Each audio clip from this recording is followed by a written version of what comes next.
The Lockdown Nursery: Why Japanese Principals Weep for American Kindergartners. Part 1. The Tokyo Principal's Tears. Imagine dedicating 40 years of your life to the sanctuary of early childhood education. You run a peaceful, sunlit kindergarten in the suburbs of Tokyo. To you, a school is not just a building with classrooms. It is a sacred garden. It is a place where the absolute primary objective of an adult is to protect the fragile, magical innocence of a 5-year-old child. In your school, children spend their mornings learning how to take off their shoes neatly, how to water the school garden, and how to bow deeply to show respect to their peers. You are Hiroshi Tanaka, a veteran Japanese principal who believes that childhood should be a time of absolute safety, wonder, and unburdened joy. In Mr. Tanaka's world, the only emergencies the school prepares for are natural disasters. Japan is a land of volatile earthquakes. So, twice a year, the children practice a routine. When the alarm sounds, they put on bright yellow, soft padded cushions over their heads, giggling as they duck underneath their wooden desks like little turtles hiding in their shells. It is a community game. It is a lesson in cooperation. There is no fear. There is no villain. There is only the earth shaking and the community standing together to protect one another. Now, picture Mr. Tanaka flying to Ohio, USA, as part of an international educational exchange program. He is invited to observe a modern, award-winning American preschool. He walks down the brightly colored hallways, past drawings of rainbows and hand-painted alphabet signs. He steps into a classroom of 4-year-olds who are playing with building blocks and coloring books. Suddenly, a loud, piercing robotic voice echoes through the school intercom system. Locks, lights, out of sight. This is a drill. Repeat, this is a drill. Mr. Tanaka watched in absolute, freezing paralysis as the entire atmosphere of the room instantly mutated. The warm, cheerful American teacher didn't smile. Her face turned pale, her eyes darting to the heavy wooden door. She immediately turned off the lights, plunging the room into darkness. She rushed the 4-year-old children into a tiny, windowless storage closet at the back of the classroom. Inside the pitch-black closet, the teacher whispered frantically to the children, telling them they must play the silent game. They must not giggle. They must not cry. They must hold their breath and squeeze their tiny bodies against the wall so that a bad man outside the door thinks the room is completely empty. Mr. Tanaka stood in the corner of that dark closet, listening to the heavy, terrified breathing of toddlers who were trembling in the dark. When the drill finally ended and the lights clicked back on, the children returned to their coloring books as if nothing had happened. They were completely desensitized. But Mr. Tanaka walked out into the hallway, leaned his head against the brick wall, and broke down into uncontrollable tears. The veteran educator wept openly in front of his American hosts. He went public on international education forums, publishing a devastating open letter that ignited a massive, painful debate across the United States. Tanaka wrote, "I have spent my entire life protecting children, and I am telling you, what I witnessed in that American classroom broke my heart into 1,000 pieces. These are babies. They are 4 years old. They should be dreaming of fairy tales, not practicing how to hide from a mass murderer in a dark closet. You have turned your schools into soft-walled fortresses. You are traumatizing your infants before they even learn how to read. How can the richest, most powerful nation on earth look at a dark closet full of terrified toddlers and call this normal?" This raw, agonizing critique from a foreign educator cuts directly through the political noise and hits the absolute, bleeding core of the American psyche. It forces us to confront a terrifying reality that we have spent decades trying to normalize. How did the American dream allow its schools to become dystopian battlegrounds, where the price of an education is the systematic destruction of a child's sense of safety? Part 2. The Global Reaction: A Nation of Fortified Cradles. When Principal Tanaka's emotional account was translated and shared across global online communities, it sparked an avalanche of international commentary. Foreigners from countries with vastly different social structures looked into the American classroom, and their collective reaction was a mixture of absolute horror, profound pity, and deep moral revulsion. To the rest of the world, America's normalization of active shooter drills for toddlers is viewed as an absolute societal failure. We like to boast about our individual liberties, our Second Amendment rights, and our rugged independence. But the global community doesn't see freedom when they look at our schools. They see a nation that has surrendered its children to a perpetual state of terror. Let us look at how citizens from Western Europe responded to Tanaka's letter. Commenters from the United Kingdom and Australia, countries that both experienced catastrophic school shootings in the 1990s and immediately passed sweeping, radical gun safety legislation, could not comprehend the psychological toll we inflict on American children. A British primary school teacher commented, after the Dunblane massacre in 1996, our government changed the law instantly. We didn't bulletproof our schools. We didn't put our infants through active shooter drills. Why? Because we decided that the life of a single child is worth more than any weapon. When I see American toddlers practicing how to play dead, I see a society that has lost its moral compass entirely. It is a form of institutionalized child abuse. Then came the commentary from Scandinavia. Educators from Sweden and Denmark, where childhood independence is celebrated and children are encouraged to play outside unsupervised from a young age, looked at the physical infrastructure of American schools and compared them to prisons. A Danish child psychologist wrote, in Denmark, we build schools with massive glass windows, open courtyards, and zero fences. We want our children to feel connected to the world. When I look at a modern American school, I see bullet-resistant glass, metal detectors, armed guards, and windowless doors. You are raising a generation of children inside a panopticon. You are teaching them from infancy that the world is a hostile, terrifying place where everyone is a potential assassin. The psychological damage you are doing to these minds will last for generations. But the most cutting, painful commentary came from Japan itself.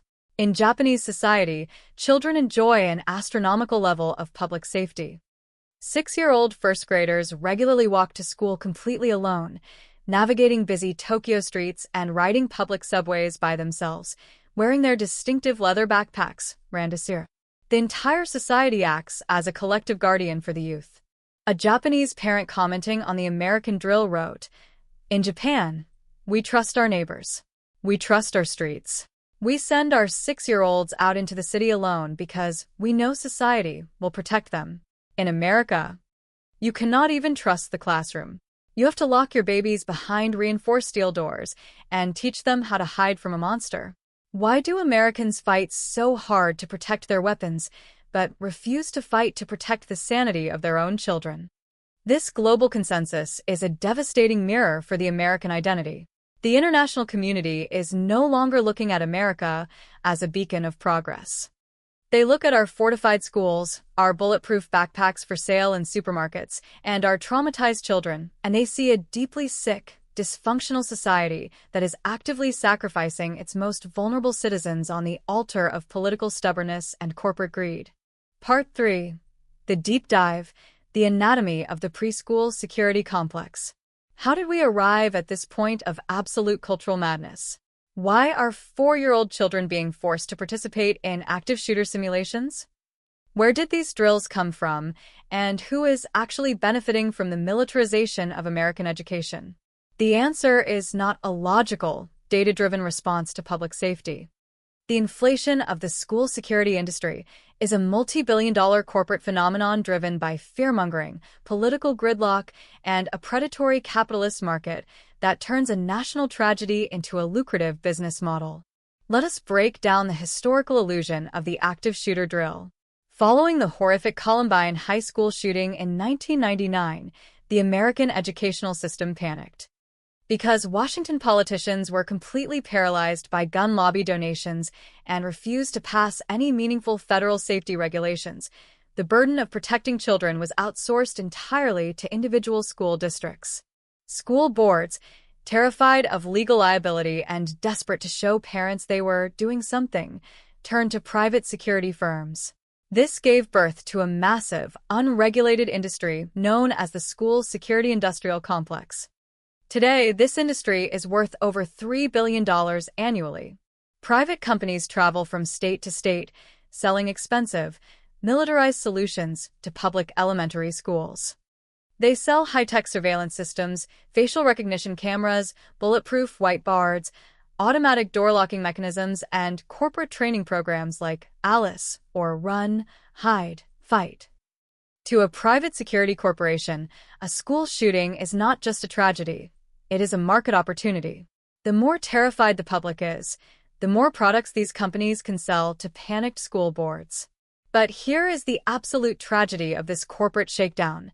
Multiple studies conducted by child psychologists and educational researchers have proven that active shooter drills do almost nothing to increase actual safety, while causing massive, measurable psychological harm to the children. When a school puts a 4-year-old through a lockdown drill, the child's brain does not understand the abstract concept of a simulation. A toddler's brain functions on pure emotion and immediate reality. When the lights go out, when the teacher whispers in fear, and when adults rattle the doorknob from the outside to simulate an intruder, the child's nervous system experiences a massive, catastrophic spike in cortisol and adrenaline. Their brain undergoes the exact same trauma response as if they were experiencing a real, life-threatening attack. We are systematically inflicting chronic anxiety, post-traumatic stress disorder, PTSD, and sleep deprivation on millions of American children every single year, all so that school districts can check a bureaucratic box and private security companies can hit their quarterly revenue targets. The money isn't going toward mental health counselors or social support systems for troubled youths. It is going directly to defense contractors and security tech companies who have successfully commercialized the fear of dead children. Part 4. The culture of the desensitized generation. To understand the depth of this crisis, we have to look past the infrastructure and analyze the unique, deeply tragic psychology of the children who grow up within this broken framework. We have raised an entire generation of Americans who have completely normalized the threat of sudden mass violence. For Gen Z and Generation Alpha Americans, active shooter drills are not an anomaly. They are as mundane and routine as a spelling bee or a pop quiz. Ask any modern American middle schooler or high schooler about their school's lockdown policy, and they will explain it to you in a cold, matter-of-fact tone that would make a European citizen's jaw drop to the floor. They will tell you exactly which corner of their classroom is the blind spot, where a shooter looking through the door window cannot see them. They will tell you which desks are heavy enough to barricade the door. They will tell you that they have calculated which text message to send to their parents if someone starts firing a semi-automatic rifle down the hallway. Think about the absolute psychological horror of that reality.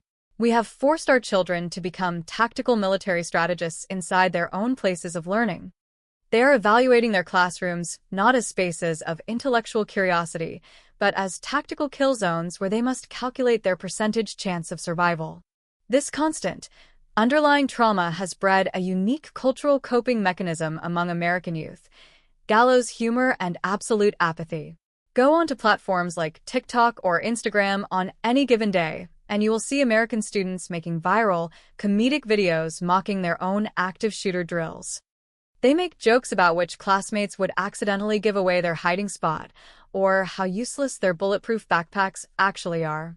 This humor is not a sign of resilience. It is a desperate psychological defense mechanism. It is the sound of a generation that has realized the adults in charge have completely abandoned them. They know that no matter how many massacres happen on the news, whether it is an elementary school in Newtown or a high school in Parkland, the political system will change absolutely nothing. So, they numb themselves. They accept the reality that going to school in America means accepting the risk that you might be executed at your desk. We have normalized a culture of absolute moral surrender. We look at our children wearing bulletproof armor to school, and we don't scream in the streets. We look at kindergarten teachers being trained how to apply combat tourniquets to stop catastrophic bleeding in 5-year-olds, and we call it heroism, instead of what it actually is: a national disgrace. We have been completely gaslit into believing that this is the unavoidable price of American freedom, when in reality, it is the ultimate manifestation of societal cowardice. Part 5. The Grand Illusion of School Safety. To maintain this highly profitable system of militarized education, the political and corporate lobbies spend millions of dollars perpetuating a massive, manipulative narrative. Every time a new tragedy occurs, every time the nation wakes up to the news of children being slaughtered in their classrooms, the gun lobby and its funded politicians mobilize their massive PR machine to divert attention away from the actual source of the violence. They repeat the exact same alarmist deflection tactics. The problem isn't the weapons. The problem is mental health. The problem is that our schools are soft targets. We need to harden our schools. We need to arm the teachers. We need to put a police officer in every single hallway. This is the grand American illusion. It is a completely fraudulent narrative designed to keep the public focused on defensive consumerism rather than preventative legislation. Let us look at the actual facts and contrast them with this corporate scaremongering. First, let us look at the claim of arming the teachers. This is perhaps the most unhinged solution ever proposed in a civilized society. The political lobby wants to take underpaid, overworked elementary school teachers, people who enter the profession because they love children and want to teach them how to read, and turn them into armed combatants. They want a kindergarten teacher to carry a hidden firearm while managing a room of 20 hyperactive 5-year-olds. They expect that teacher, in the middle of absolute chaos, smoke, and panic, to engage in a tactical gunfight against a heavily armed intruder wearing body armor and carrying a military-grade rifle. It is a completely fictional, Hollywood Rambo fantasy that shifts the entire moral responsibility of public safety from the government onto the shoulders of a third-grade teacher. Second, let us dismantle the myth of the armed school guard. The argument states that if we just have an armed officer at the school, the shooter will be stopped instantly. But if we look at the historical data, this theory completely collapses. During the horrific mass shooting at Robb Elementary School in Uvalde, Texas, there were literally dozens of heavily armed law enforcement officers standing in the hallway outside the classroom. They had tactical gear, body armor, shields, and high-powered weapons. Yet, due to systemic cowardice and institutional failure, they stood outside for over an hour, while children inside the room were repeatedly executed. During the shooting at Marjorie Stoneman Douglas High School in Parkland, the armed school resource officer remained outside the building while the gunfire was actively happening inside. You cannot solve a systemic crisis of weapon proliferation by adding more weapons to the scene of the crime. The hardening of schools doesn't stop mass shooters. It simply turns our schools into high-security targets that challenge a determined, suicidal killer to find more creative ways to inflict mass casualties.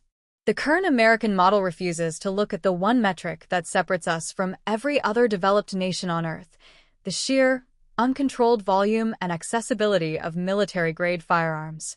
Europe, Japan, and Australia also have citizens who suffer from mental illness. They also have angry teenagers, video games, broken families, and social isolation. But what they don't have is a system that allows an angry, unstable 18-year-old to walk into a local store, buy a high-capacity semi-automatic rifle and thousands of rounds of ammunition in 20 minutes, and march straight into a nursery school. Until we address that fundamental truth, every single piece of security technology we buy is just an expensive bandage on a terminal wound. Part 6. The Principal's Final Verdict.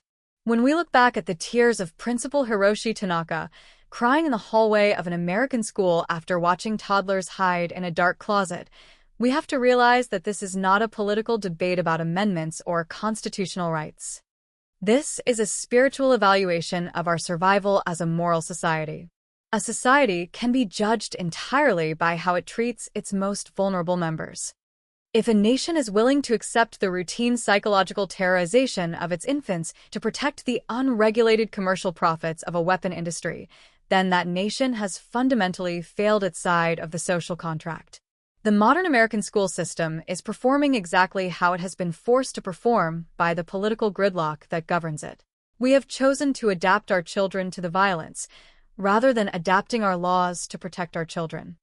We have told our youth, the world will not change for you. The politicians will not protect you. Wall Street will not stop selling the weapons. So you must learn how to hide in the dark. You must learn how to bleed out silently in a closet. It is time for an absolute, Systemic awakening.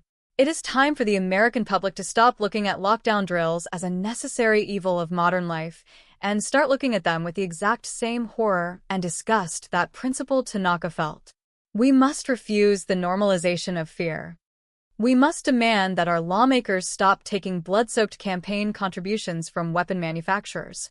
We must demand schools that are built for education, for light, for laughter, and for absolute safety. We cannot continue to claim we are the greatest nation on earth while our babies are crying in pitch-black school closets, terrified of the world outside the door. The rest of the globe is watching our classrooms not with envy, but with absolute heartbreak and profound shame. It is time to turn the lights back on. It is time to open the closet doors, throw out the militarized security gimmicks, and give American children back their stolen innocence. Stop preparing them for a slaughterhouse. Build a nation that is worthy of their trust.